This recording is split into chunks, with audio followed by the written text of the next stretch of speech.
Hindi na nakapalagpa ang lalaking ito nang ito'y arestuhin ng mga tauhan ng Camarines Sur Provincial Cyber Response Team ng Regional Anti-Cybercrime Unit 5 sa bus terminal sa Naga City kung saan ito inaresto. Ayon sa biktima, pilit nakikipagbalikan ng suspect sa kanya, ngunit tinanggihan niya ito. Dahil dito, ginamit ng suspect ang mga masiselang larawan ng biktima upang pilitin siyang makipagkita at makipagbalikan sa kanya. Dito na ikinasa ang operasyon na humantong sa pagkakaaresto kay alias Eddie, 29 anyos at residente ng Camarines Norte. Nahaharap ngayon ito sa kasong grave coercion at photo and video voyeurism.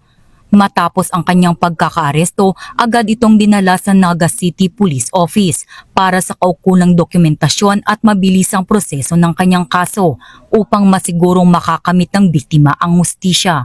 Po, paalala mula sa PNP Anti-Cybercrime sa ating pong mga kababayan, lalong-lalo na po doon sa may mga magkarelasyon na mayroong mga sensitibong picture at video, huwag po nilang gamitin yung panakot sa bawat isa. Ito po ay paglabag sa Republic Act 10175, yung cybercrime law. Ito po ay may kaukulang parusa.